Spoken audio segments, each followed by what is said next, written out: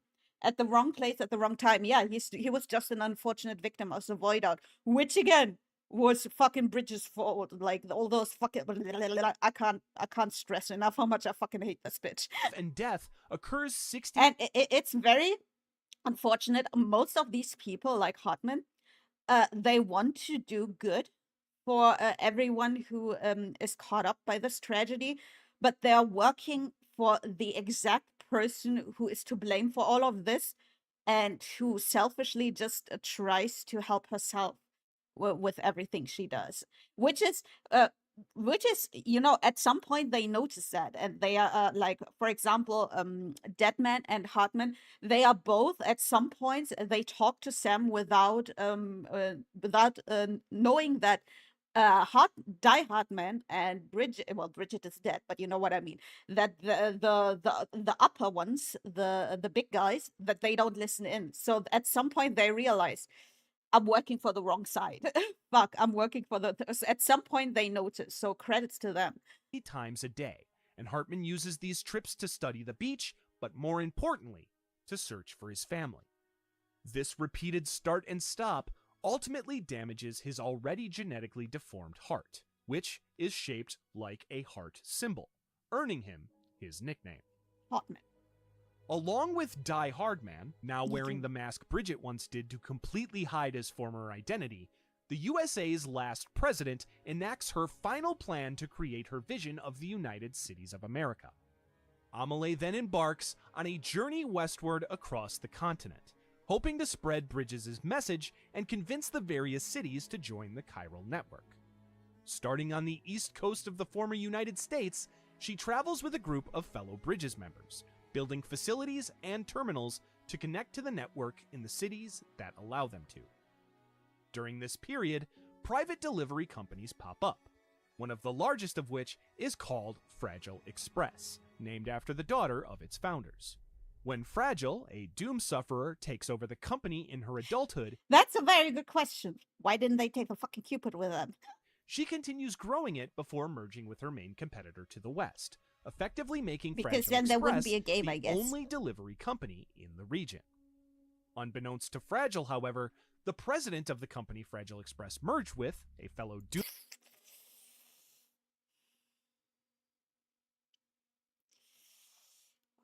Why do the bad guys always gotta be hot?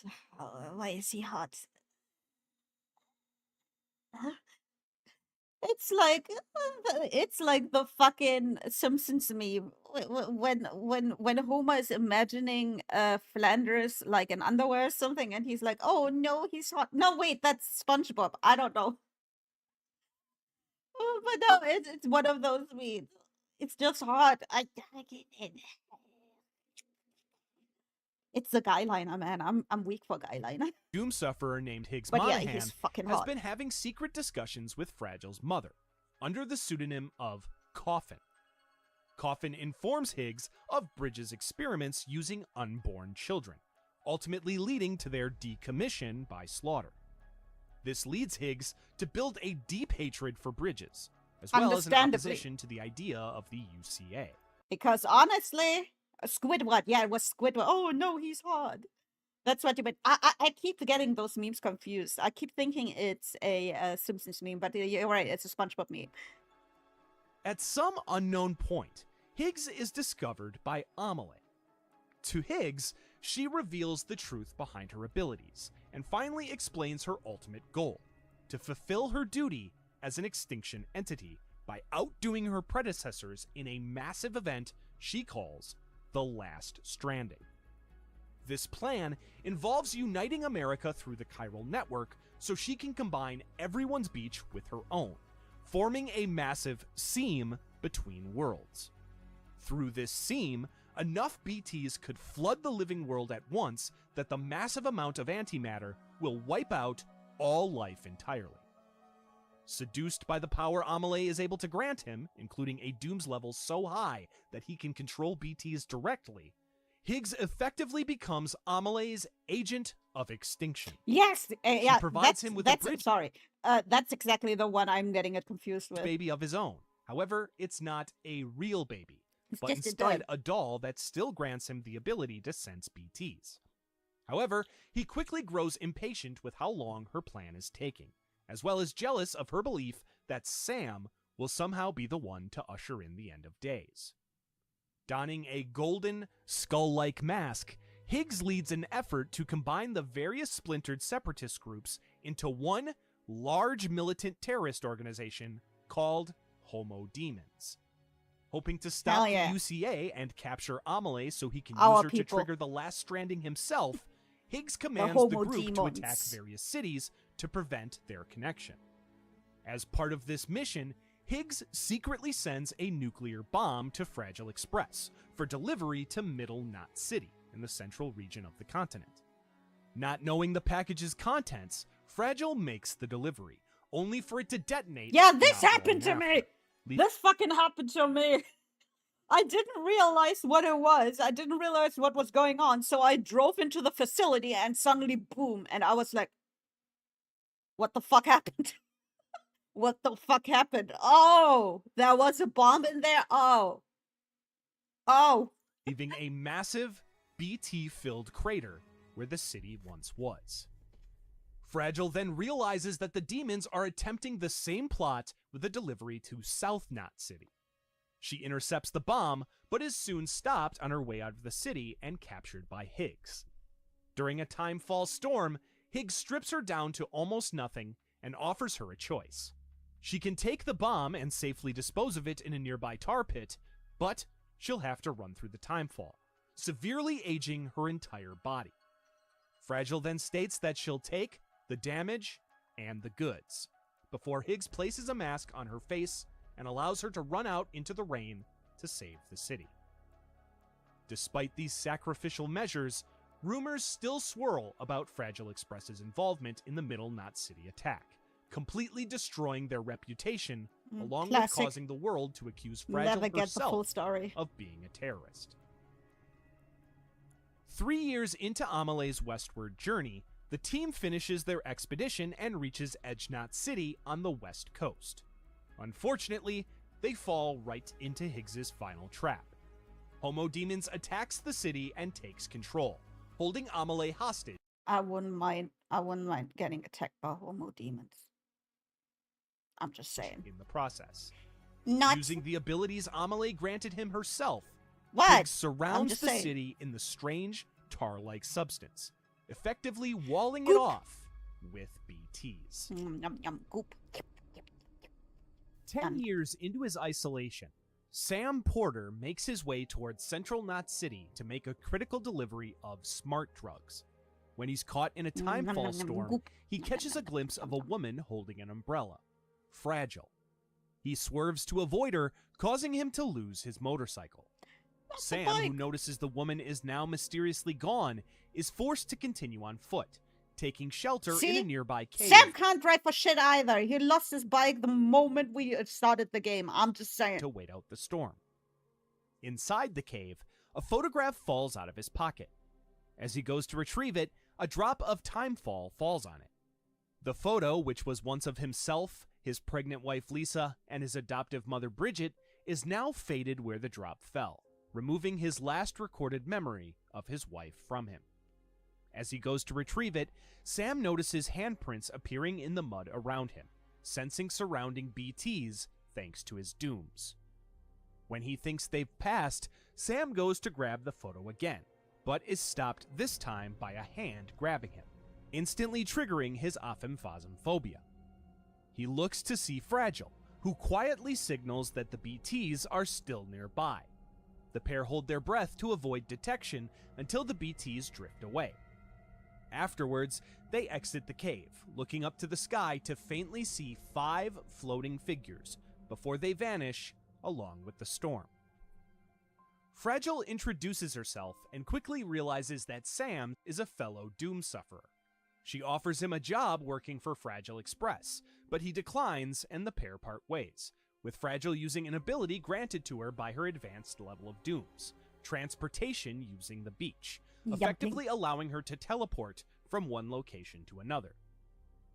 Sam continues his She delivery, likes to yump. braving the terrain to finally reach Central Knot City, where he turns in the smart drugs to complete it. After Mama thanks him via transmission, Sam is met Hi, with Leah. an Hi. urgent message for a new commission. He walks Yeah. outside, where he's met by a Bridges transport vehicle pulling up. A man named Igor Frank introduces himself to Sam as a member Igor. of Bridges' corpse disposal team.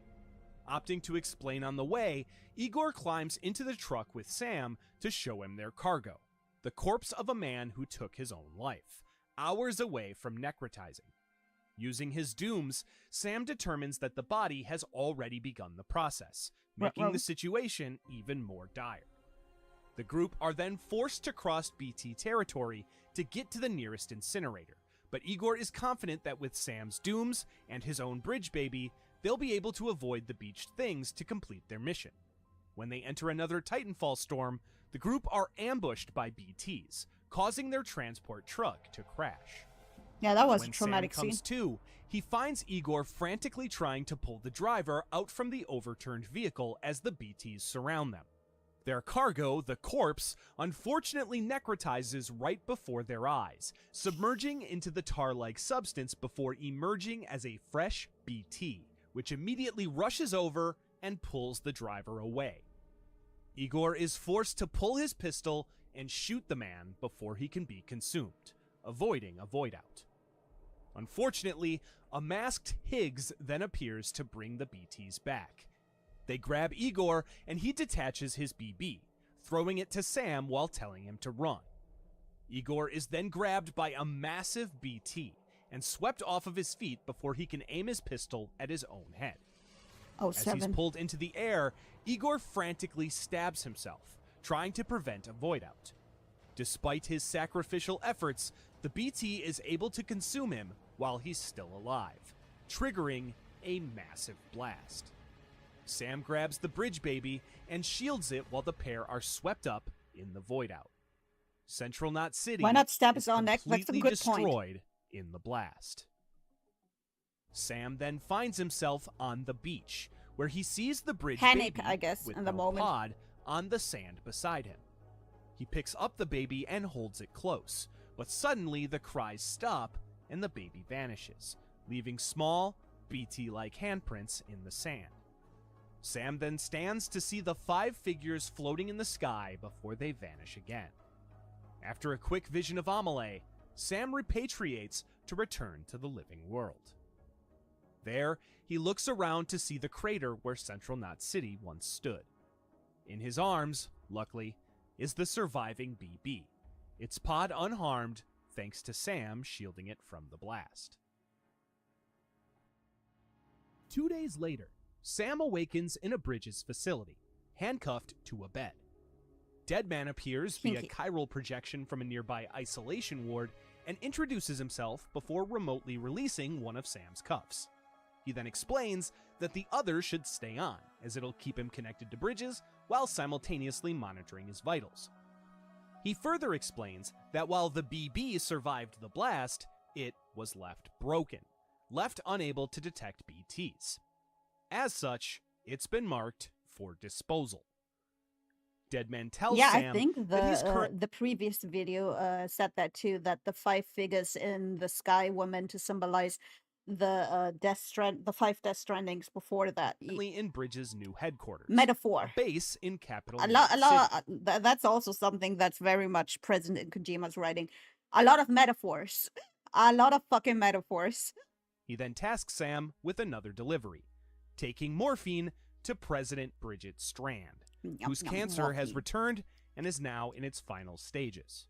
He reluctantly agrees, taking the drugs to bring to Deadman in person in the isolation ward. Sam delivers the morphine to Deadman before he's led to the president's office, where he finds her in a hospital bed alongside Die Hardman. After a brief reunion with the masked director of Bridges, Sam approaches his mother, and the other 2 men leave them alone.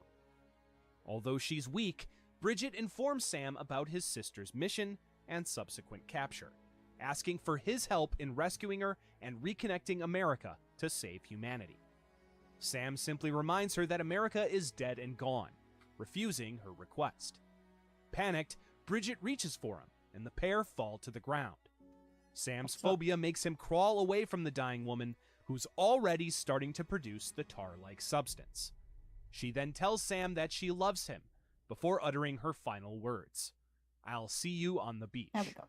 A phrase that echoes through Amelie. Deadman rushes in and Yeah, carries the terrifying. president back to her hospital bed, but I hated that it's scene. too late. Bridget Strand, the United Cities of America's first president and the United States' last, passes away from her cancer.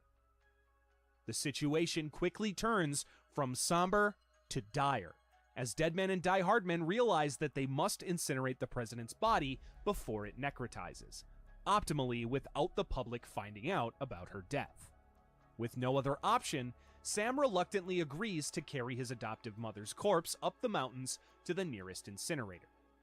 After the Two Bridges officials strap the cargo to Sam's back, he begins his delivery, perhaps the most important of his life thus far.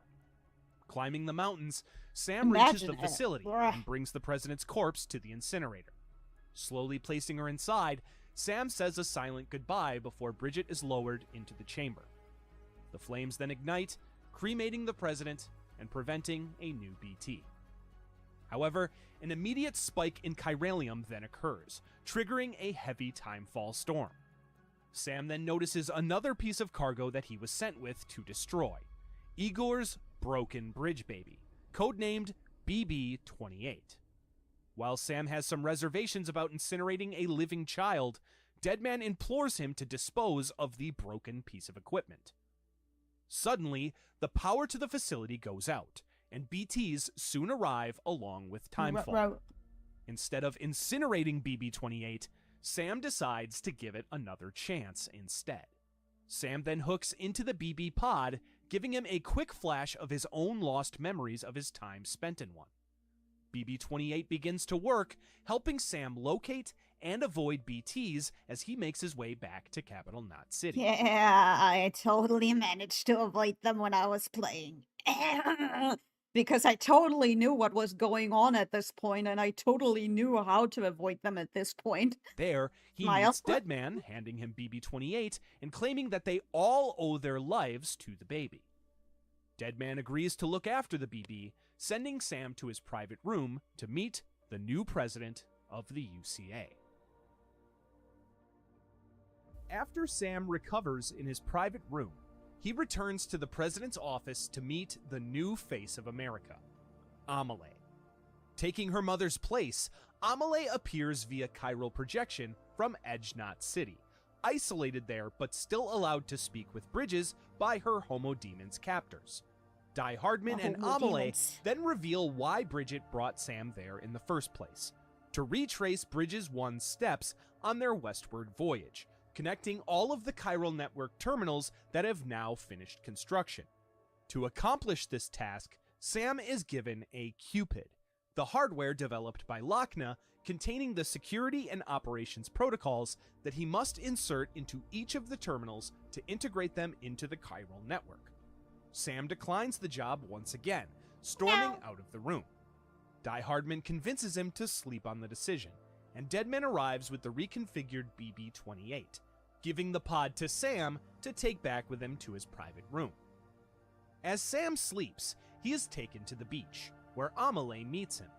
She reminds him that he'll Amelie always be And her Sam fucking magic high heels that do not sink into the sand somehow. Strand, and that their bond can never be broken. She hugs him and asks him to come back, before walking into the sunset over the waters. Sam then awakens, and he's visited by Die Hardman, who asks him if he's made a decision. While he notes that he doesn't share their goal of connecting the world, he admits that he'll still do anything to help Amelie. Sam then takes the Cupid and wears it around his neck, Or maybe suiting the up to sand is begin his magic. journey True. to reconnect America. Either way, there's some fucking On magic his way going on out, there. he connects up to BB-28, BB. triggering another disjointed memory of Cliff, whom he doesn't recognize but refers to himself in the vision as Daddy. Sam is unable Dada. to comprehend these visions and has no clue that they're actually his own memories. Sam then embarks towards Gotcha. Port Knot City, on the shore of the lake that formed in the crater left by the very first void out.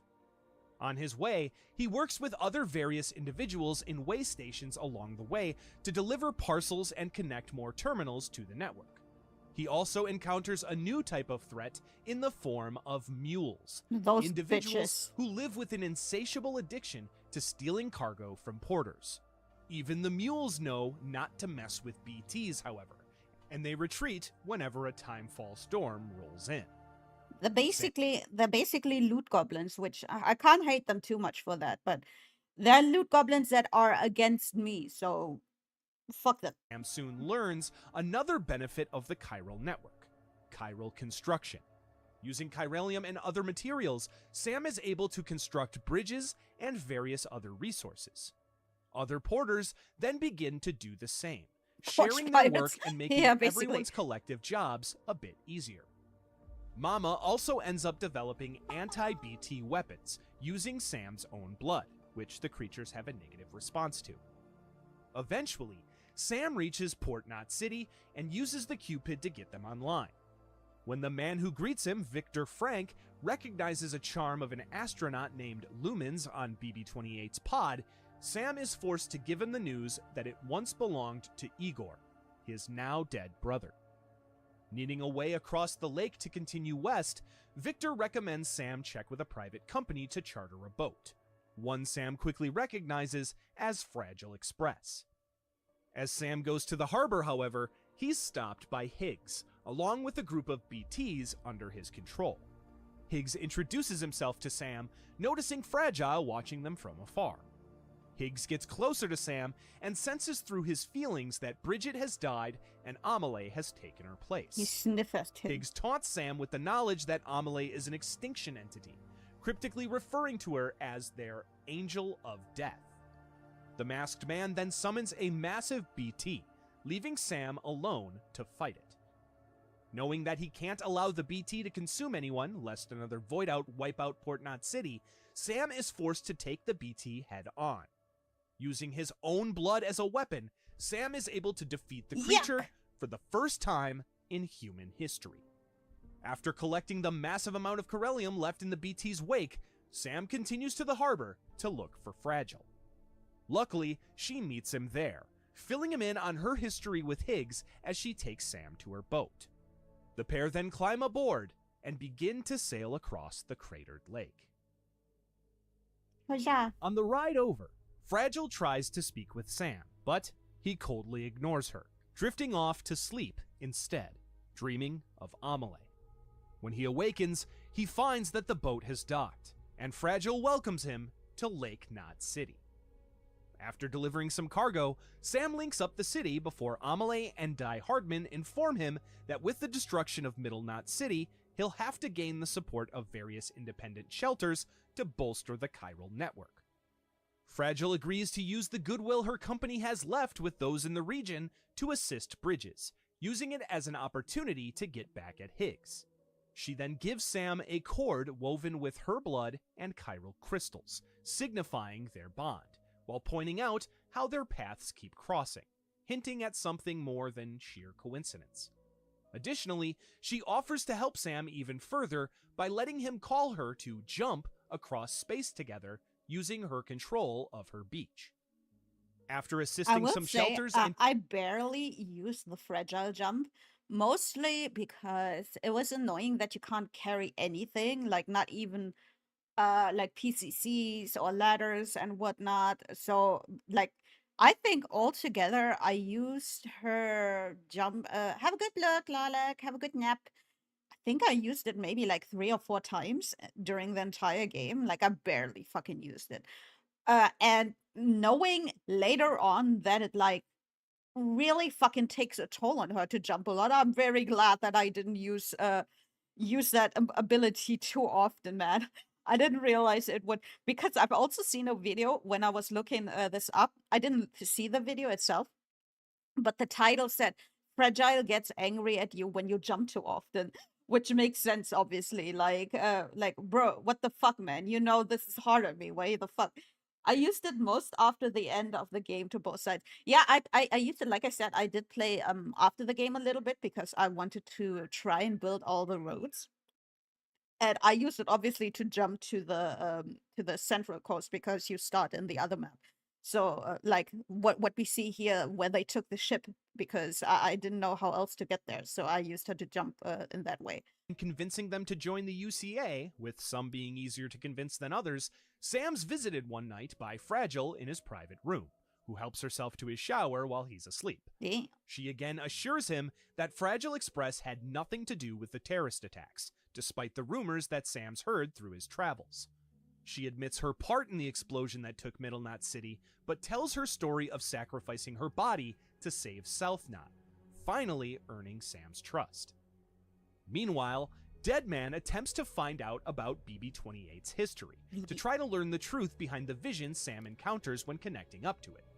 Unfortunately, his trail stops dead, as BB-28's service record is completely locked down. Sausage. Sam continues delivering supplies to various remote facilities as he proceeds west, bringing them onto the network and learning of their plans to help rebuild society as he goes. Among these are a junk dealer, who believes his lost love, a woman who makes art with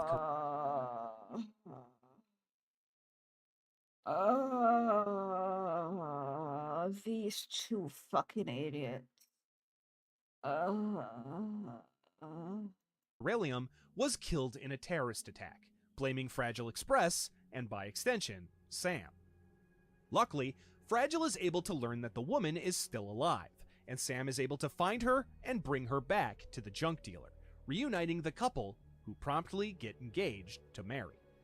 These actions earn Sam the junk dealer's trust, servitude, and chiral network terminal. As Sam takes an order for South Knot City, the delivery terminal suddenly goes offline.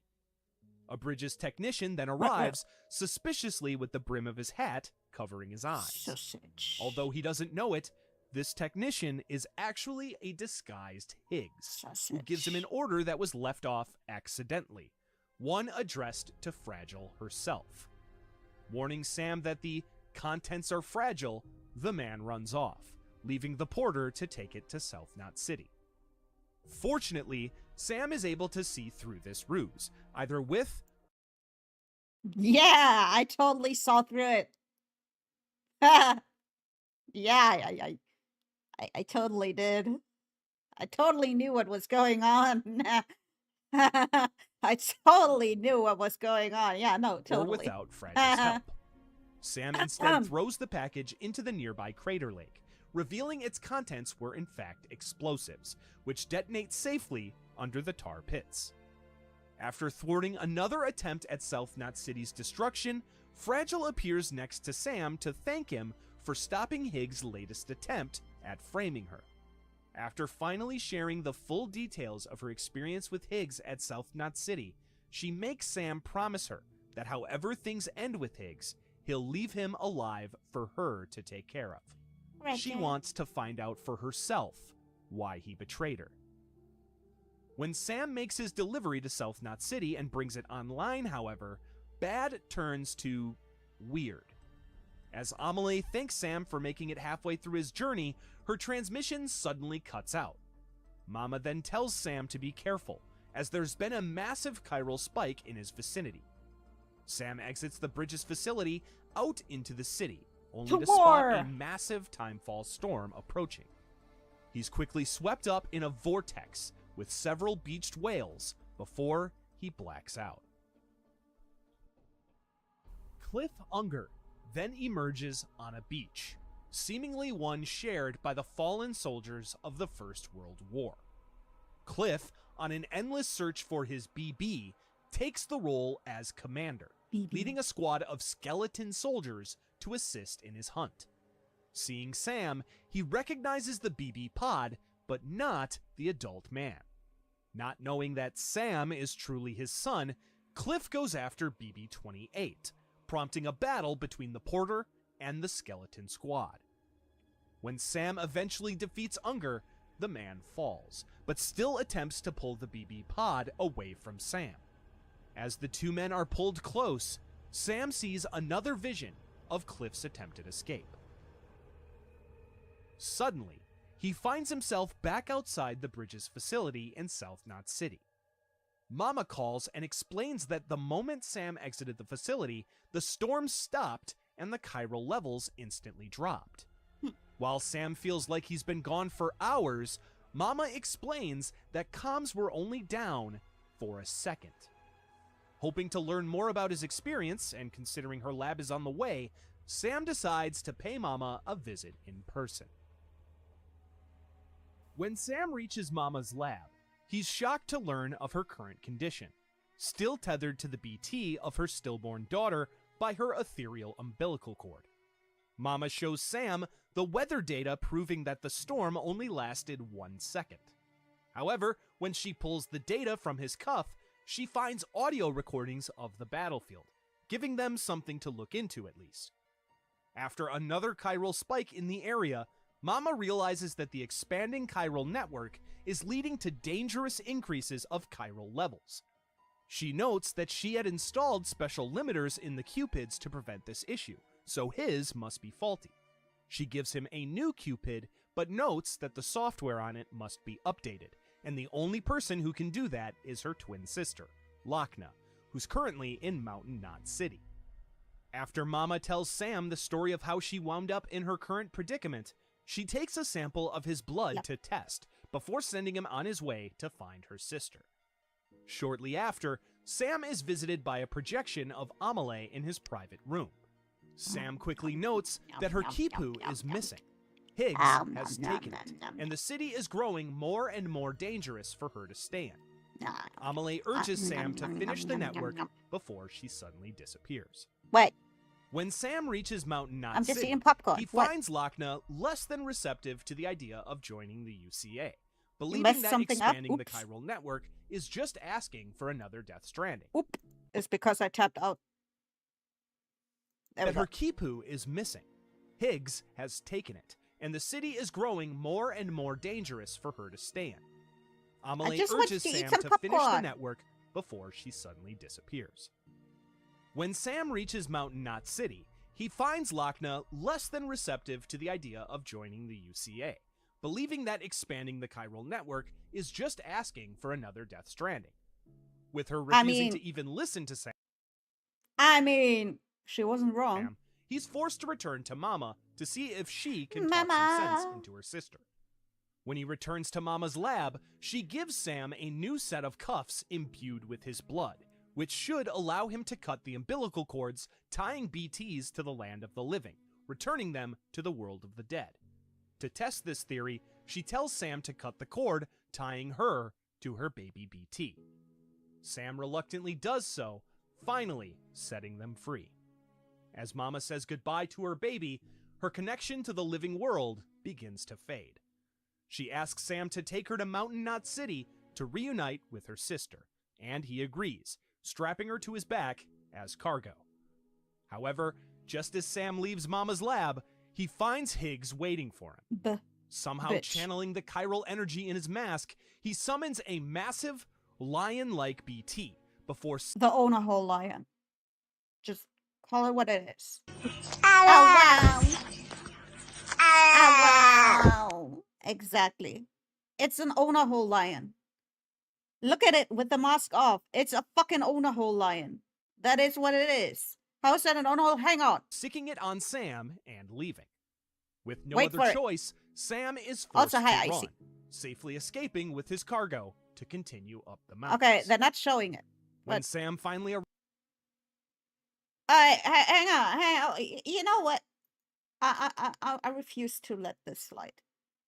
I refuse to let this slide. Hang on. We're opening another tab for this one.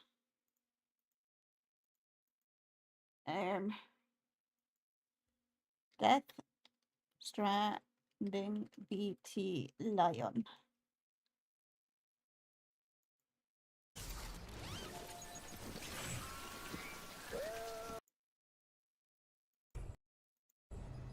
Okay. Look when the mask opens. Hang on.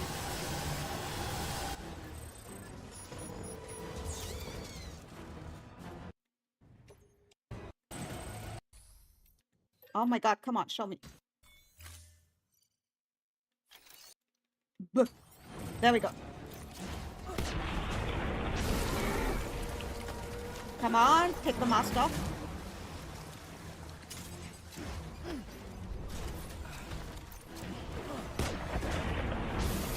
Show me. Fuck! It's not showing it.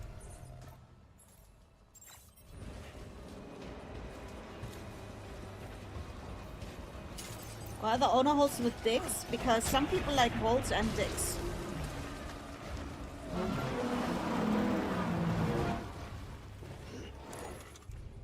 They're not getting like a good. Ah! Come on, Shelby. I want to prove my point. I wish to prove my point. The best of possible, exactly. It's when the mask comes off, you see that this line doesn't have like a face, there's just a hole. I'm just saying. Did you see it for a second? Did you see it? Did you see it? It's just a fucking hole. And I'm like... sausage. Fucking sausage, man. It's not taking the mask off. I saw it so, like, it took the mask off in front of me so many times. Ruby watched too much hentai. Maybe. But still, I'm just saying.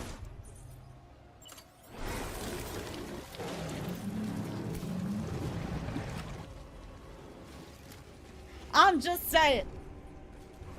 That's so weird. It like dropped the mask so many times while I was lighting it. But this person, when they're playing, it has a mask on the entire time. You can't even fucking see that. You can barely see it in this video.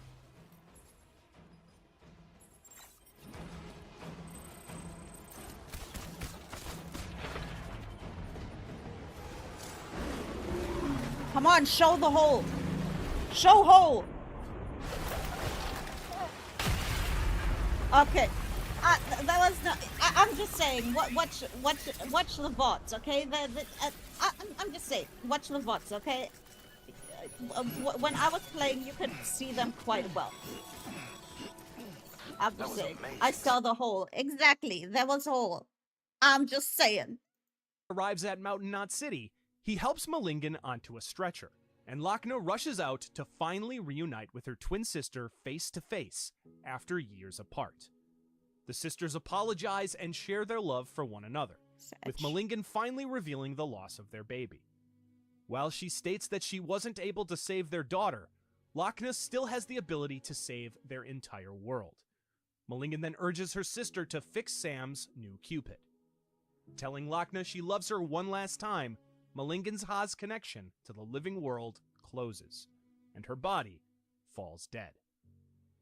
Later, Lochna updates the code on Sam's Cupid, finally allowing him to use it to connect Mountain Knot City to the chiral network. When he does, Lochna suddenly perks up. One of her eyes turns blue, the same color that were her sister's, and suddenly she feels Malingan in her mind once again. Almost like before Malingan's accident, the sisters now live together as two minds in one person. Kind of creepy, not gonna lie. Unfortunately, but when Sam happy, returns to his private whatever. room, he's met with an alarmed dead man, who states some news.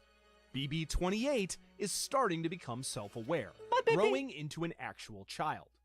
While Sam doesn't see that as a problem, Deadman proclaims that at its current rate, the BB will become bricked within a few days.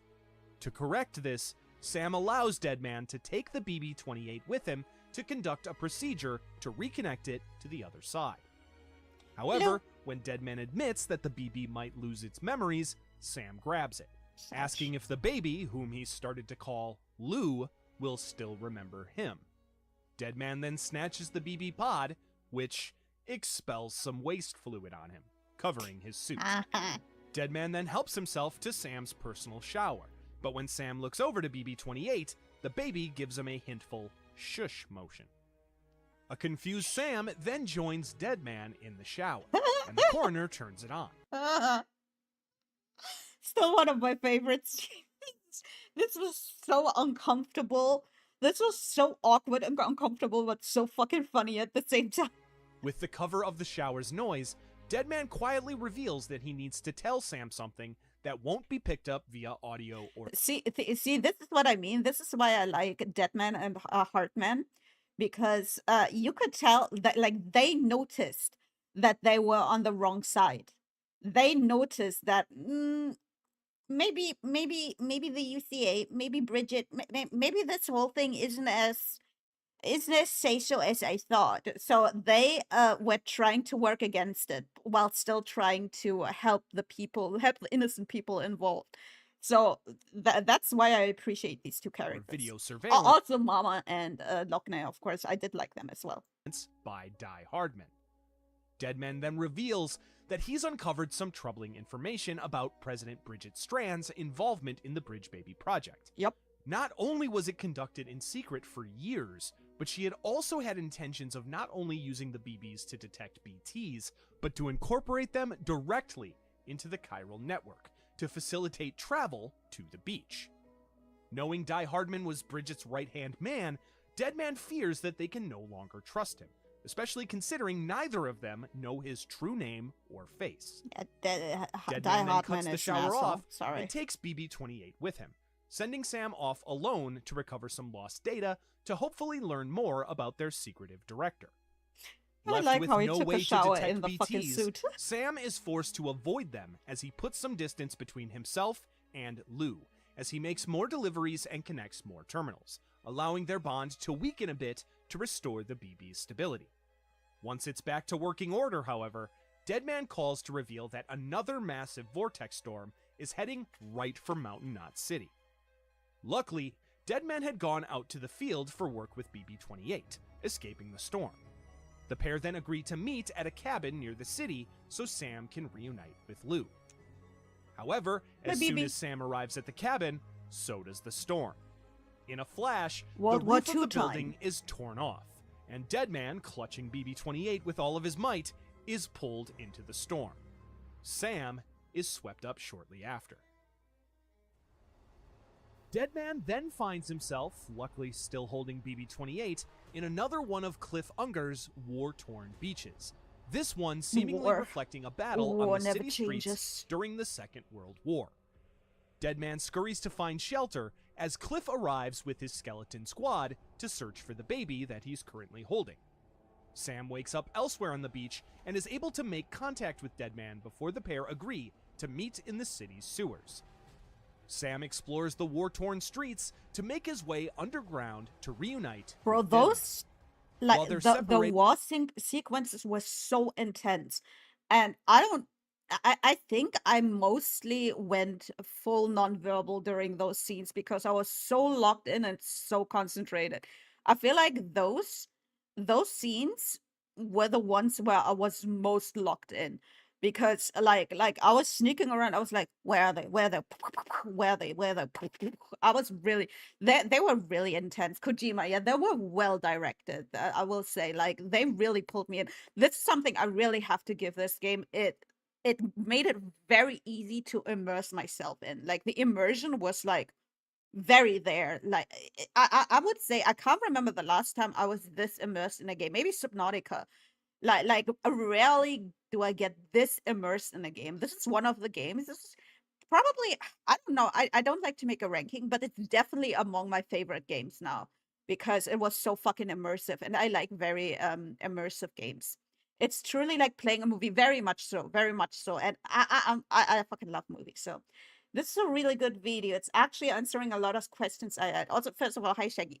Also, yeah, this is very well made, and we're already like 55 minutes in. I was like, I don't know if I want to watch a 1 hour and a half video, but we're already like more than halfway through it. So this is very well made. And again, I have the video pinned in here on the chat on Twitch. By a set of metal bars, if you want to give Deadman it a is view able and to a like hand as well. Lou through them over to Sam, and the pair share a quick reunion. Sam reconnects to the BB, allowing him to stand a chance against Cliff, who's now fully on the hunt. After another gunfight with the confused commander, Cliff tries to once again snatch BB-28 from Sam's body. This time, as the men pull close, Sam pulls off Cliff's dog tags. Sam is given another flash of his buried memories of Cliff's escape, before suddenly awakening in his private room. He rushes over to Lou, luckily finding the baby safe in her BB pod. Deadman then arrives, explaining that he had found Sam. This is Kojima's first game that isn't a shooter in a classic. Really? That's surprising. Did he like write books or movies or anything else before? That's very surprising that this is his first.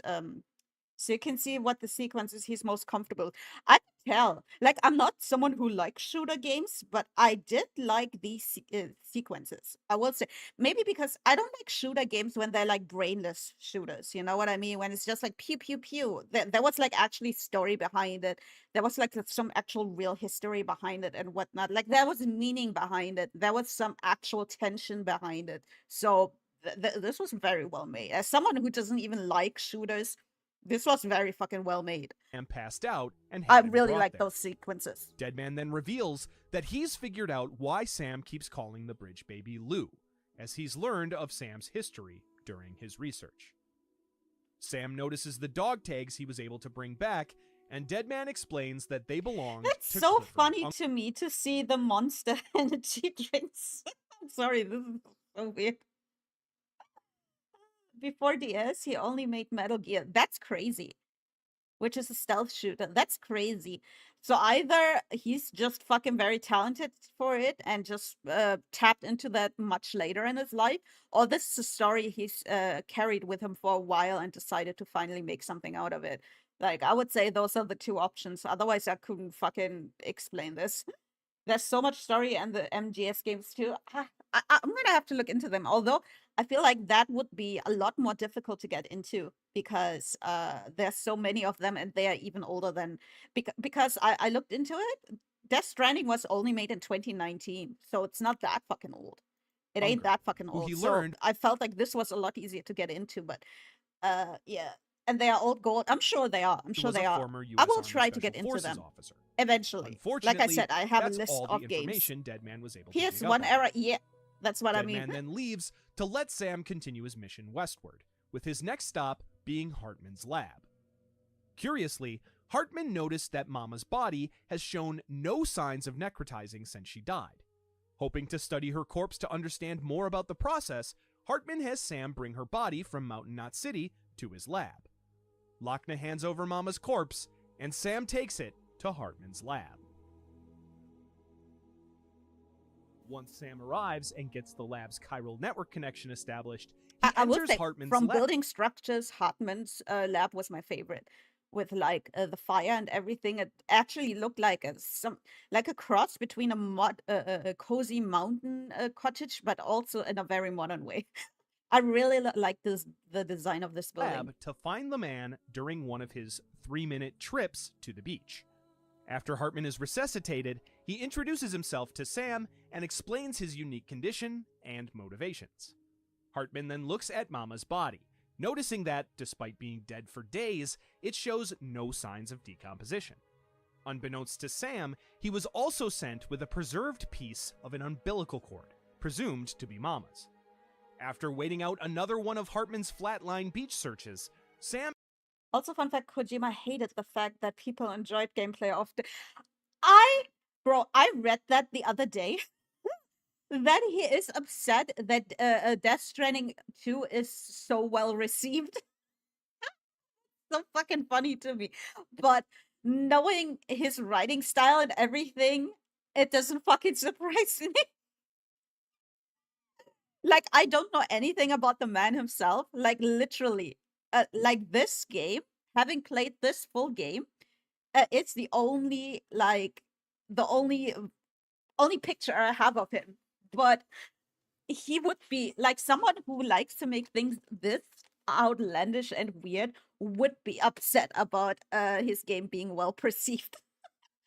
I'm not surprised. is sent to connect the final That's so few funny to terminals me, though. on I his love way that. to Amelie in Edge Knot City. As he does so, Sam collects data from previous extinction events, showing that chiral matter has existed since before the dawn of man.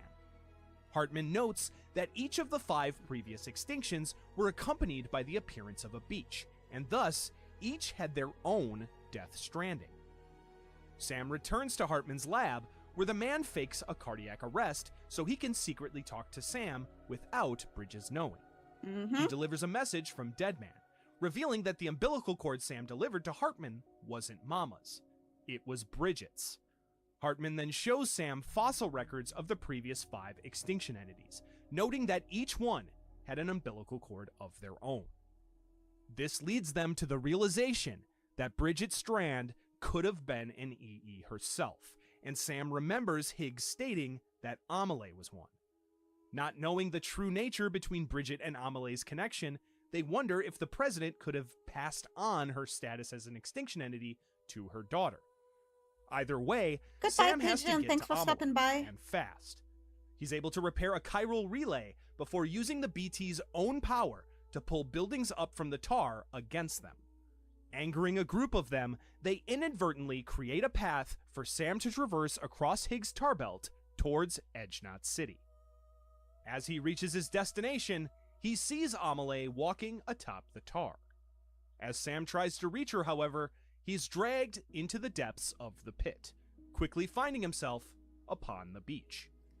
There, Ed's he coming follows again. Amelie out to sea, before waking up just outside of Edge-Knot City. Sam is immediately met by Higgs, appearing behind him and sarcastically thanking him for nearly completing the chiral network. Higgs swiftly traps Sam in a pool. Alright, I'm gonna pause here because ads are about to start again, and I want everyone to be able to follow the video. I want us all to be able to follow the video together. So I'm gonna take another break here. Fuck. Hang on. Let me turn on the music. Edge time. We'll be back. We'll be right back in 3 minutes. BRB.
Sorry, sorry, that took too long.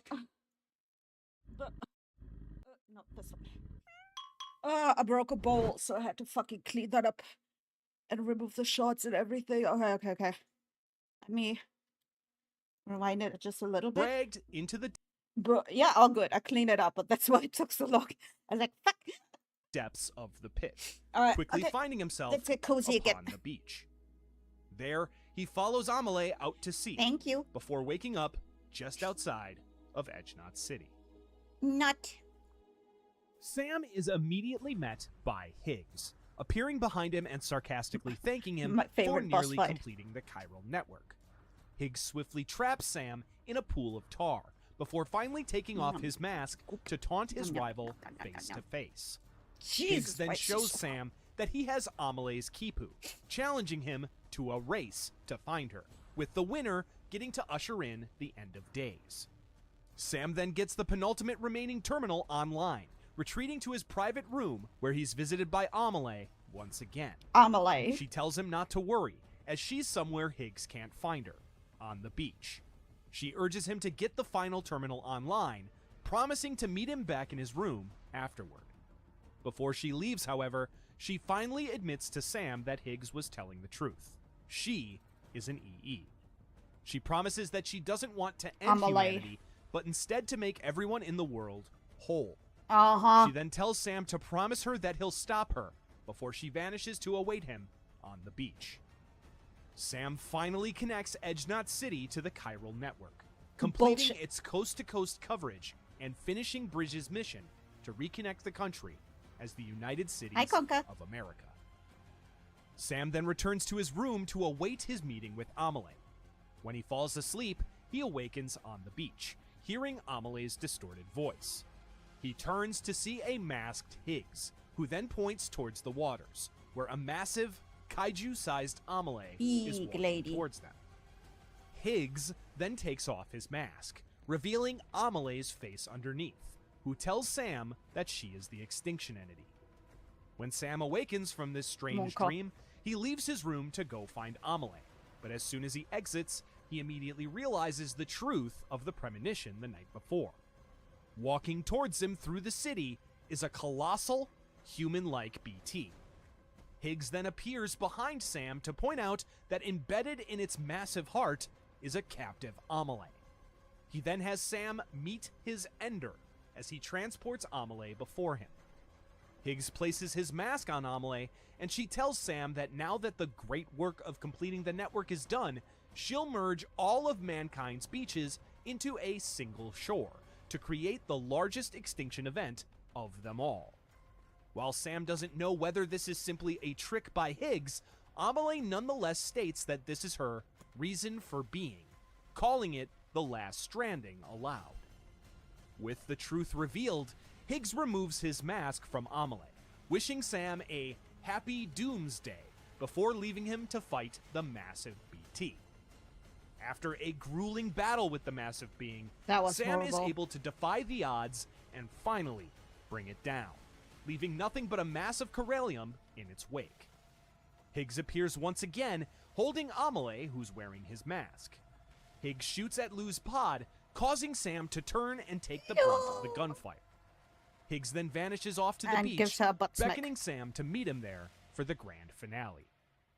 Sam then repatriates, returning to his private room to plan out his final attack on Higgs. There, he's met by Fragile, who can send Sam to Amelie's beach, promising to follow him as soon as she can to get to him. Leaving Lou behind, Sam then lets Fragile touch him, following the love he holds for his sister, to transport to her beach. There, Higgs holds Amelie hostage and challenges Sam to a good old-fashioned boss fight. Sam then finally fights Good old fashioned, very unfair fight. Because this dude literally has a fucking rifle while I just have my fists. This was not fair. I'm just saying. man one-on-one on Amelie's beach, culminating in a fistfight.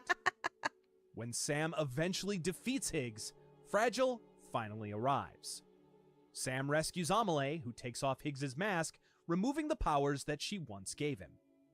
Fragile then punches Higgs in the face, finally taking out her frustration. Hell yeah. Sam then ties him up, allowing Fragile to get her answers. She then gives Sam BB-28, who she was able to bring along to Who the needs beach, rifles when before you leaving him face? alone to do whatever he needs to with Amelie. Sam and Amelie then reunite, and she reveals that she had Bro, this scene between Fragile and these two, and then the two of them running, and bro, this still makes me so fucking uncomfortable, man. been lying from the start. She was never under capture. She further explains that it was Die Hardman's idea. She kept she and Die Hardman, they kept emotionally manipulating him, which again, clearly Bridget or Amelie and Die Hardman, they are the bad guys. I'm just saying. As they had no other way to convince Sam to finish Bridget's mission. I'm just fucking saying. Regardless, Amelie states that everything worked in the end, inviting Sam to run along the beach with her until they make it home. Just like Mario and Princess Peach, bro, this that was is a real so line in the cringe. game, by the way. As they run, however, That was so Amelie cringe. and Sam get separated. When Sam goes to look for her, he instead Inky. sees Bridget Strand on the beach, and before her is Die Hardman, holding her at gunpoint. Die Hardman, finally invited to the beach, points out that he's holding the very same gun that started everything, which he'll now use to make things right. When Bridget tells him to fire the gun, he does, but quickly finds that she's unharmed. Bridget solemnly states that there is no atonement for them, pointing towards the waters. Die Hardman looks to see the skeleton soldiers emerging from the depths. When their leader arrives, Die Hardman is met face to face with a ghost from his past, his former commander, Clifford Unger. Cliff takes off Die Hardman's mask, recognizing the man underneath as his friend, John McClane.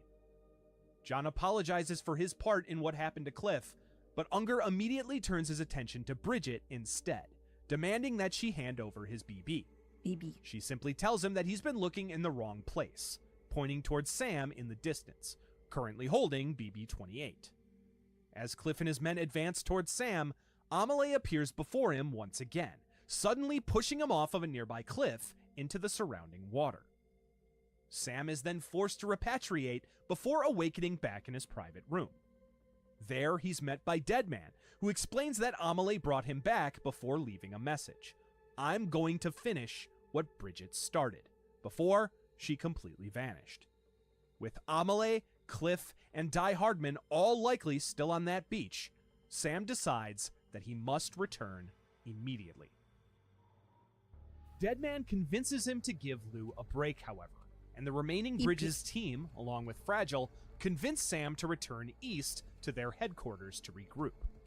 Unable to use the beach to travel, bro, Sam... These, because I played it the past few weeks, and I've never seen it with the monster drinks. It's so weird. Embarks on a journey back to where he started, Capital Knot City.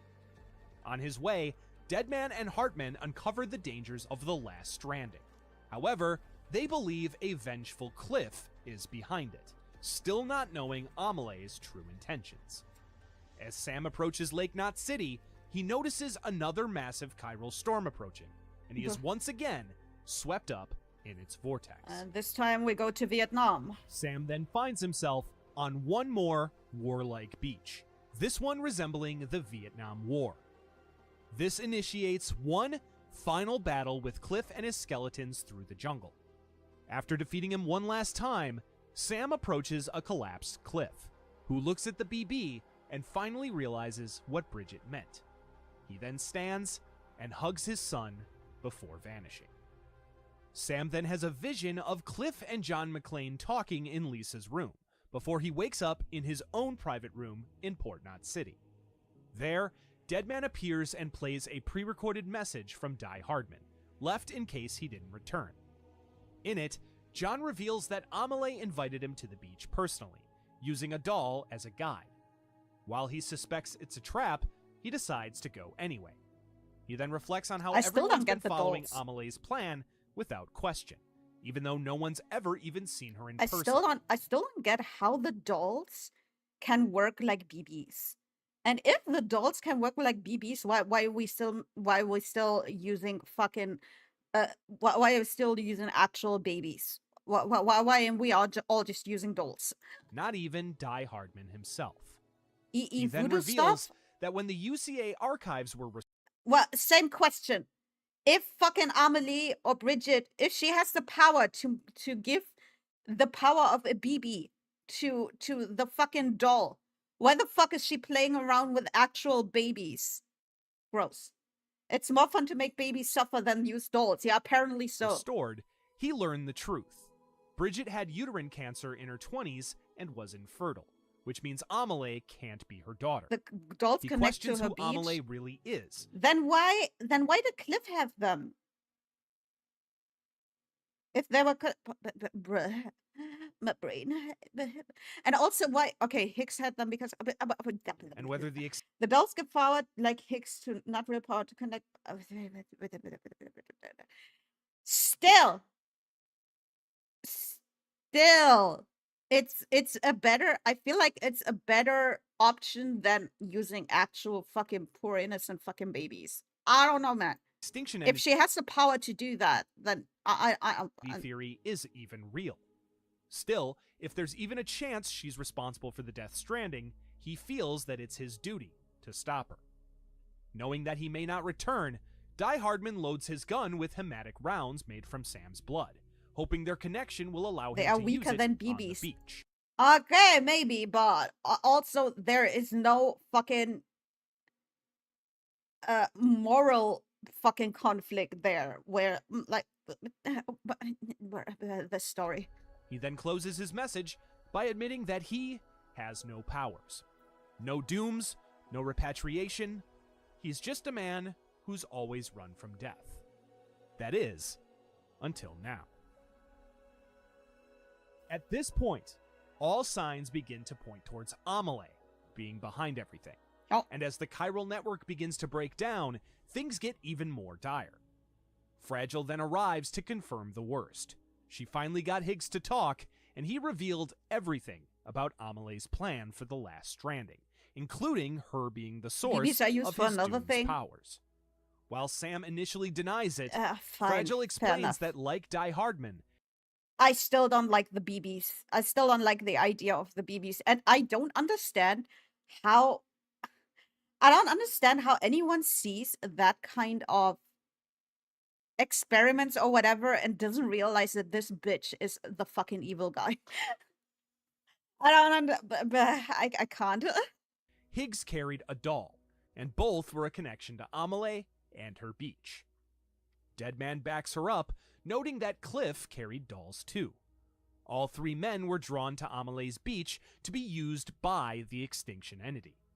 The only way for Sam to confirm who the EE truly is, however, is for him to return to the beach. One last time. Before he can do that, though, Fragile suddenly collapses into a coma.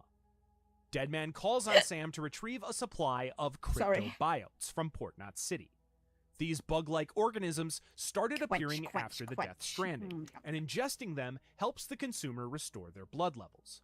The group hopes Sam's delivery will help revive her before she becomes stranded, and he quickly rushes off. However, Sam's progress is halted by the largest BT he's seen thus far. Fucking This whale. gargantuan, whale-like creature dives in and out of the tar pits, Oh, that was fucking weaponizing its terrifying. chiral energy into a laser beam. Oh, I'm gonna cry. Sam calls upon all of his abilities and Bridges' tech to eventually bring the beach thing down, leaving nothing but a mass of Corellium in its wake. After recovering the cargo and pressing on, Sam if she is says able to to you it's make your his one and only delivery way to to Capital survive. City. Humans done worse things for less reasons. I guess that's true. It still, that doesn't mean I'll forgive her, but I guess humanity is fucking stupid. Finishing his journey back east and helping to bring Fragile back from the brink. With Sam back at headquarters, the entire Bridges team finally reunites. Still Fragile fucking hate the thanks Sam bitch. for saving her, and the group confirms what they've all come to accept. Sam, as the only one who can reach Amelie's beach, is their last hope. Fragile admits Yeah, that and she she didn't lies. escape the beach on She's her own. I She fucking was hate her. repatriated, pushed out by Amelie to clear the stage But everyone for Sam believed, to yeah. return to finally finish things. Humanity once is and for stupid. I all. will have to agree with you on The that. team then lays out the stakes. If Sam can convince Amelie to stop the last stranding, the world might still be saved. But if she refuses, Sam may have no choice but to kill her. However, if he does, the connection to her beach will close, and he'll be stranded there forever. While Sam Mocha. knows that preventing this extinction will only buy humanity time, he agrees anyway, learning through his travels that they deserve the chance to keep rebuilding. He then takes on his final delivery, but not just for himself, for everyone who believed in him, for everyone who waited for him, and finally, for Lou. He hands over the BB to Deadman and Lochna, knowing that she's already been through enough. His last journey will be on his own. Fragile then helps him cross over one final time, and he holds his dream catcher as he reaches for Amelie across the void. In a flash, Sam disappears, and the others are left to await his Sam return from Porter the beach. British. Hopefully. Amelie then welcomes Sam. She's back to classically her evil. beach, She really offering is. once again, like she had many And times over the years. and not just that, like she's she's the worst type of evil, the manipulative one that presents themselves as a good guy. That's like the worst kind of villain. They present themselves as the good guy, and they are very, very, very smart at manipulating people. It's just her nature. Yeah, I mean, she's just evil because she's evil. Yeah, she's just evil all around and bitch. To take him home. However, things quickly unravel as Bridget appears, finally revealing the truth to her son that she and Amelie are one and the same. Bridget confesses that she's the extinction entity, and that Amelie had never existed in the real world. Bridget was split, with her Ha in the He world of dies the as living her, huh? and her Ka trapped on the beach. As Bridget aged and weakened, Amelie remained young and powerful. She created the persona of a daughter to hide the truth, but the moment has finally come to end it. She then states that the last stranding has already begun, and now Sam has a final decision to make. Do nothing, stay with her on the beach and witness the end of the world Oh. together, or sever their connection, I mean, cut that her makes beach sense. loose, and delay the extinction, allowing mankind to live to die another day. Left with the literal fate of humanity in his hands, Sam holds a gun, symbolic of the same one that began the Death Stranding. However, he puts it down, instead Yeah. Yeah, no, I instantly put it down. Yeah, no, I instantly put it down. I didn't shoot her like 3 times. I didn't try to kill her like 3 times. Yeah, no, totally. I put it down and gave her a hug. Yeah, no, 100%. I didn't like cause the fucking Death Stranding 3 times because I just wanted to fucking shoot the bitch. Yeah, no. Yeah, no, that's totally what happened. grabbing the woman he's known as his sister and pulling her close into a hug, That's totally what happened. assuring her that he's there for her, like she was always there for him. Sam remembers the promise Which is that bullshit. She was never there for him. She is the cause of all his trauma and like. he made to Amelie long ago to stop her when the time came. Which is why I hope, like, I totally get why Sam is clinging on to want to still love her because she's the only mother he knew. But at the same time, I'm like, bro, she's a bitch. Please. This gun won't help you here. That's not my words. That's hers. He explains that the bonds between people brought the world together, and she sees how important that is to Sam. She then volunteers to shut herself in while It's locking his the last rest real of the connection to world the past. And also, like, again, she's the only parent he ever knew. So I get it. I get it. I understand. But at the same time, after everything that was revealed to him, I know, I do still get how in this moment he still loves her and he still tries to see the good in her.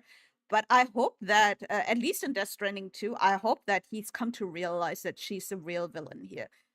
out, hopefully mitigating at least some And damage. that she's just portraying herself at, well, I don't want this, well, I'm the victim here, well. I hope after some time of being able to process all of this, he will come to realize. And he definitely misses Lucy. Oh, his wife, yeah. That's what I mean. Like, he's been through a lot of trauma, so I get why in this moment he still acts like this. From the last stranding. Sam then asks her why she has to stay on the beach. And she Yeah. explains that she is the beach.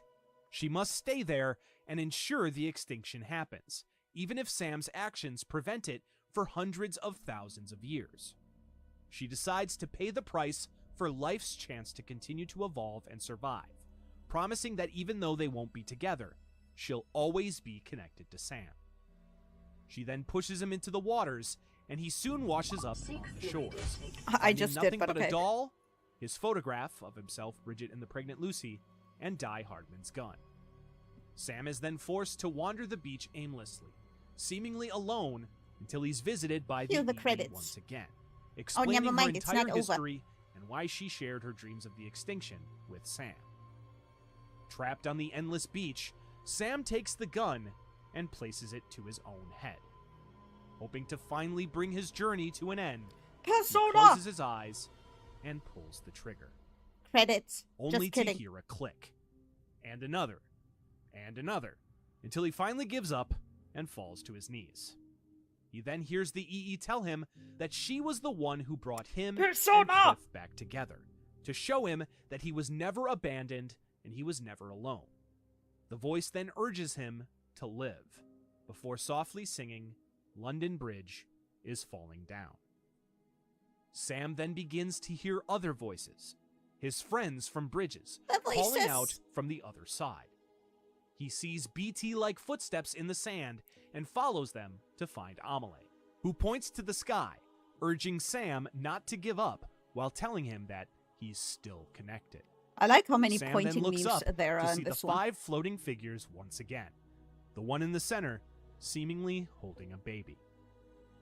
Sam is then pulled into the waters and looks down to see Deadman, frantically grabbing at his leg while holding Lou.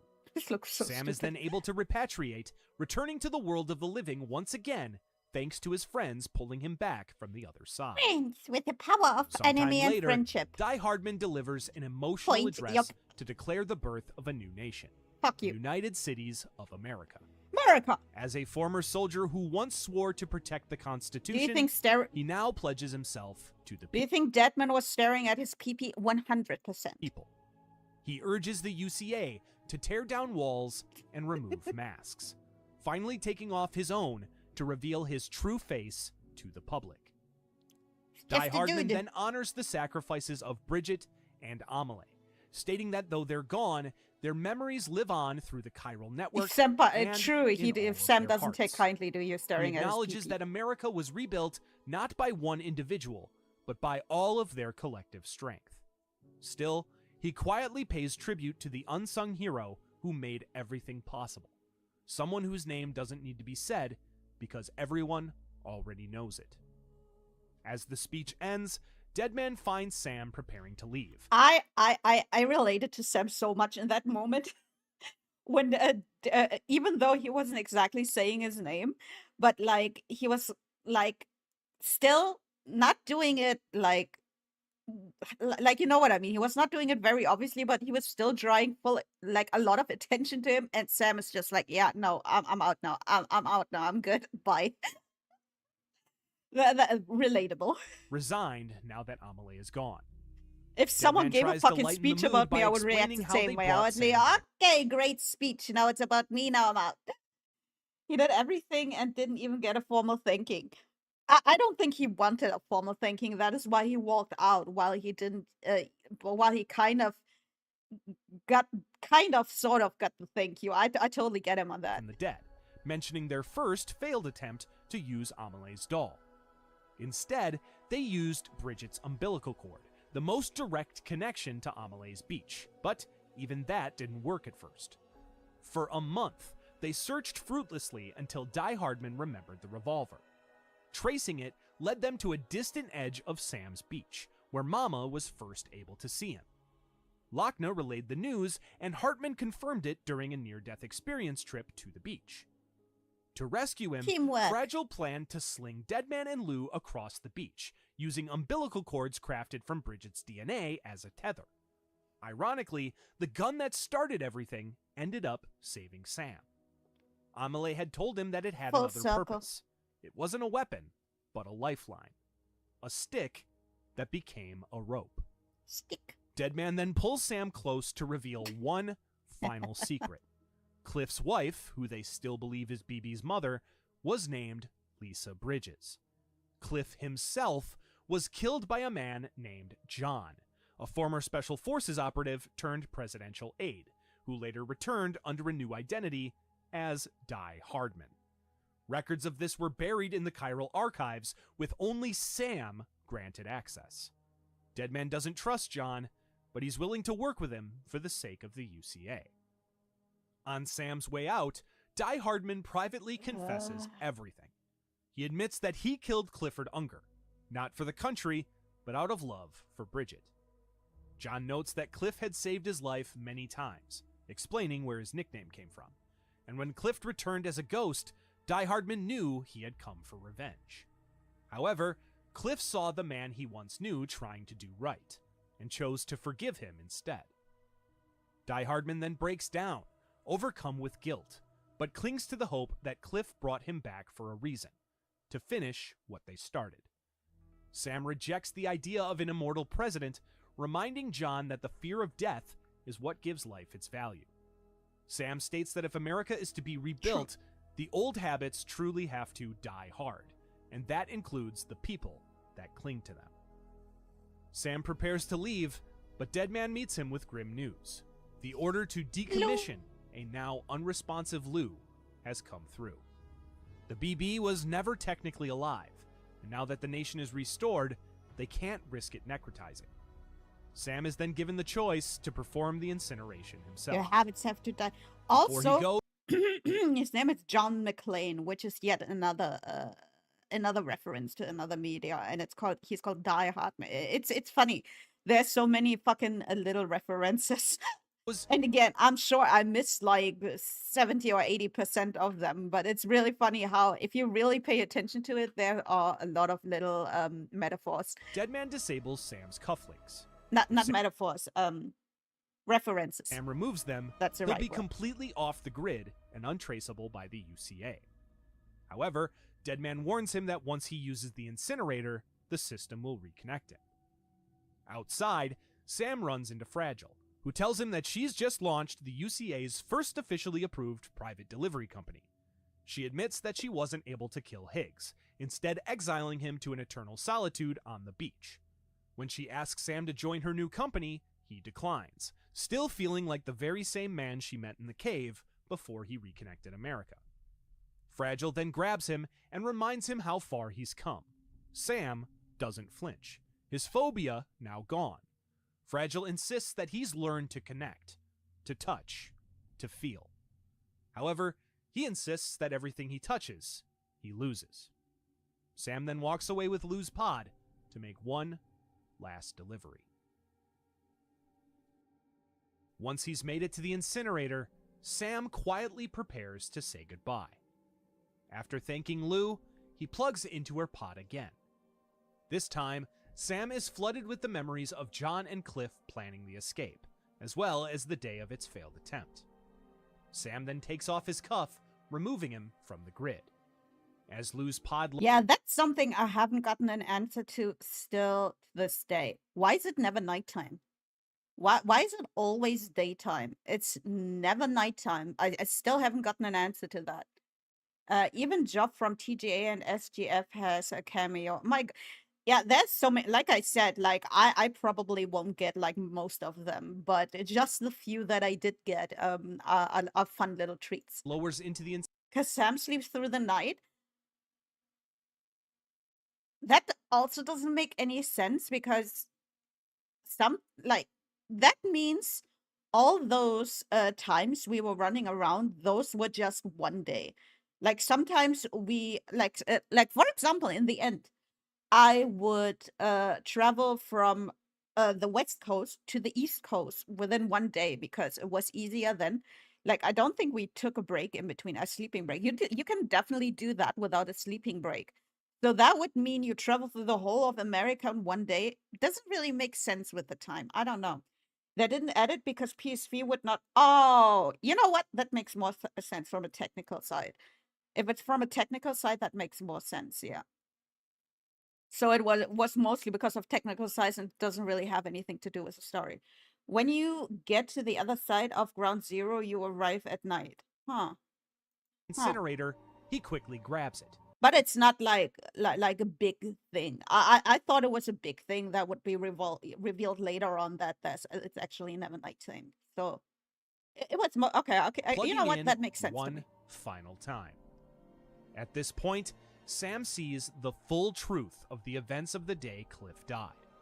Watching the memory play out with himself inside his mother Lisa's room, the memory suddenly stops just before Bridget forces John to pull the trigger. Cliff then speaks directly to Sam, stating that while he was only ever good at tearing people apart, his son has an exceptional ability to bring people together. Cliff then hands the baby form of Sam to himself. I did before see that. he pulls his son Yeah, in. I did see that there is nighttime, so it does make sense that it was just technical limitations. It does make sense that it was that then. It's just a game design choice and tech limits at the time. That makes sense because, again, I did see that it was nighttime there, In so for a that hug. makes sense. The memory then resumes. I just thought it as was the something gun bigger. fires, killing Cliff and bringing Sam back to reality. With the truth of his origin Snap back to reality. Okay, now I'm sorry. revealed to him, I'm sorry. Sam That was a serious scene. I shouldn't have done that. I just couldn't resist. places his cuffs in the incinerator and Snap back burns to them reality. Look, instead, there goes gravity. choosing to live free of the connected network that he had helped build. He then takes Lou out of her pod, frantically trying to Samuel wake her up. Unger. Yes. Unfortunately, a BT-like umbilical cord emerges from Lou, No! leading Sam to fear the worst. As he holds the baby to his Lou! shoulder, he's instantly relieved when she begins to cry. Saved. Sam then looks to see a happy, revived Lou, holding Amale's Kipu. Sam then cradles Lou, holding her close as the echoes of the BBs sacrificed in the past watch over them. Sam then exits the incinerator, holding Lou while walking out into a storm, seemingly normal, timefall-free rain. As the two look forward towards their uncertain future together, the clouds part and the sun shines, revealing a rainbow in the storm's wake. Sometime later, Sam looks at the photograph of his old family. Himself, his mother Bridget, his wife Lucy, and their unborn daughter. That's another thing. 2019, it wasn't that far away, but considering how fast gaming gaming tech fucking evolved the past few years, it is insane. Like that must have definitely been an example of how games look now. Like this was definitely a leader at its time, I'm pretty sure, right? Like this was one of the ones where they're like, "Oh, this is the future of gaming." Yeah, I'm not surprised because when you look at games now, you can tell it has definitely taken inspiration from games like this. Doesn't surprise me that this at its time it was a whoa, this is the future of gaming. I'm not surprised. A baby's hand You can then definitely suddenly tell. meets his, and he Louise. speaks out to his adoptive daughter, calling her Louise. And with that, we reach the end of the first Death Stranding, leaving Sam and Lou to an unwritten future. And those are in a scenes real from America. look away. These are scenes from Death Stranding 2. That is, until they wind up in Australia, ready to travel across another Australia. continent to build the bridges to reconnect society once again. But that's a story for another time. Again, I've seen Hey everybody, some thanks of it. for watching. Huge thanks to the Patreon subscribers and channel I've members on seen some screen of it. for supporting the I'm channel. gonna You can be subscribe one to of them them. too by This checking is out a the links in the great description, video. and you'll This was a great video. Again, the link to the video is pinned above. The link to the video is pinned. Great video. Very, very appreciate it. Thank you, Suggestive Gaming. This was a great video. It did explain a lot of the questions I had, and also I like that he explained it in the quote unquote correct timeline. so that he started really from the beginning, like the timeline he explained it and made it a lot easier to understand. Louise looks so cute. Listen, I don't like babies. I don't like babies, but she actually looks cute. I saw she had the onesie with the little wings. She actually did look fucking cute. I'll have to admit that much. I'll have to admit that much. Okay, popcorn away. So, what time is it? I didn't think we would fucking watch videos for this long. As you know, I usually don't really like it, but this time I had quite a lot to say because the memory of the game is still so fresh, and in that way I did like it like this. Oh, about damn time. Oh no, never mind. Never fucking mind. Okay, I'll reply to that later on. I will stay quiet about my theories why fragile is normal. Yeah, that's another thing that we noticed, and that Mouse kept asking too. How is she suddenly not old anymore? But again, I only watched Mouse's VOD, and a little bit I was watching Muetta playing it too. So I got some bits and pieces here and there. I don't know everything yet, but I got some bits and pieces. I'll have to play it as soon as it releases on PC. I don't know if I'll play it as soon as it releases on PC because it's probably gonna be hella fucking expensive, but I definitely want to play it at some point. She simply got bigger money. She found a mega boami. I didn't even watch the trailers. I didn't even really watch the trailers. Whenever someone watched the trailers, I looked away. So I've seen a little bit of gameplay, and that's about it. Because I definitely wanted to try my best to stay away from spoilers while I was still playing Death Stranding 1. Because the reason I didn't want to be spoiled about Death Stranding 2 was because I didn't want to be spoiled about Death Stranding 1. That was more the reason. That was really more the reason. So now I'm like, I guess now I can watch stuff because it's gonna be unavoidable for 8 fucking months. You're better than me in the spoilers, and yeah, for now, but I don't think, like I said, I've been trying to avoid them while I was still playing Death Stranding 1. I was still trying my best to avoid them while I was playing Death Stranding 1. I don't know if I'm going to be able to do that from now on. Like I said, I knowingly watched Mouse's VOD where she played it. So I think now I'm kind of like, okay, fine, now I can get spoiled, whatever. I think I'm actually gonna make today an actual short stream, guys.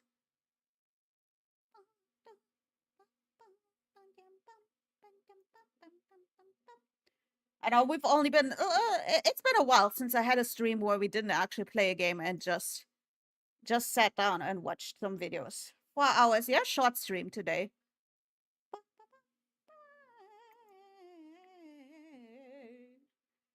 I don't know if I would consider 4 hours short.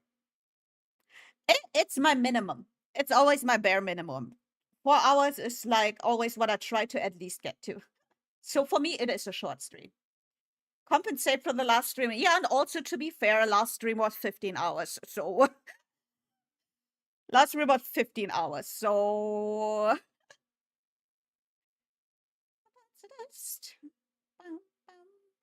let me see. And another one gone, and another gone.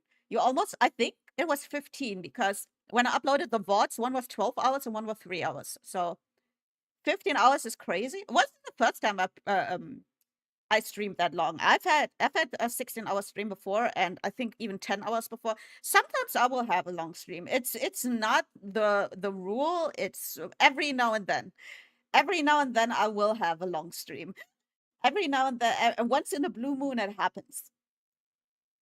Is he playing with integration on? See you, Madma. And also, when I was doing my subathon and the followathon, those were also long days because I was literally only eating and sleeping for the breaks, and the rest I was streaming all day. So while every now and then I can do it, but it's not the rule of thumb. So don't be expecting that all the damn time. But every now and then I can do a long stream. It's okay if you plan it, but out cold. Okay, fair enough. It was a little bit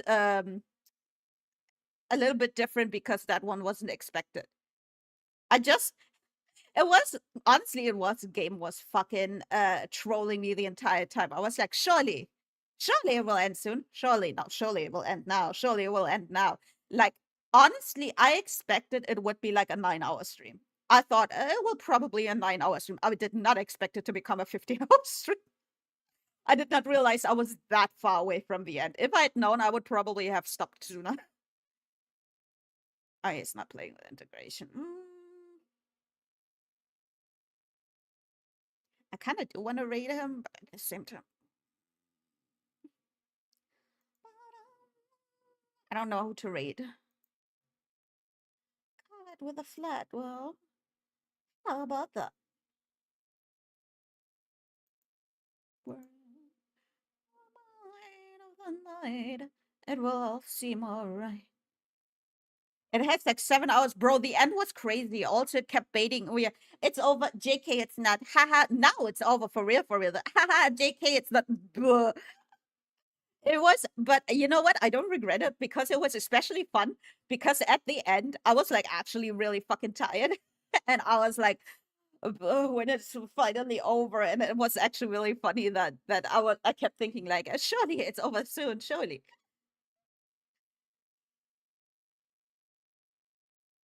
It has credits before credits before credits. Yeah, credits. It's over now, for real, for real. Just kidding. It's over now, for real, for real. Just kidding. Okay, fuck it. We're rating then because I can't decide. I can't decide. I've gotten more brave in whoa. I've gotten more brave in rating her. Before I was always kind of scared, but I've gotten more brave in rating her. Oh, whoa, whoa. I can't type.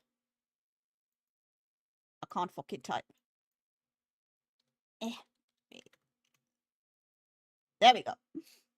Now we got the real one. Raid subs. Raid none subs. Those are the raid messages. She's just chatting and dancing around, so enjoy that. Thank you for a bit of a different stream today. We were just chilling and watching some Death Stranding videos, but bro, I had that on my mind. Like I was saving myself not watching videos on YouTube because I was like I kept saying while we played I'm gonna watch them with chat. So this has been on my mind all weekend. So I'm glad we got to do this today. I hope you had fun with that too. I will be back on Thursday. Make sure to follow my socials if you want to be sure to not miss a stream. But also, I will be back on Thursday at 3 p.m. CET. Hope to see you there. We'll probably be starting The Wolf Among Us. Watch the BB28 videos. I think I'm definitely going to watch a lot more videos, especially because they will get suggested to me now because now they're on algorithm. It's definitely very, very interesting story. And I'm still not fully done with it. But yeah. Enjoy the rest of your day. I hope you'll have a wonderful Wednesday, and you will have a wonderful Wednesday if you watch Pengu's stream tomorrow. I hope to see you there. Mostly speculate. Yeah, I figured because we don't know for sure. But yeah, I'll be seeing you. Bye-bye. Bye.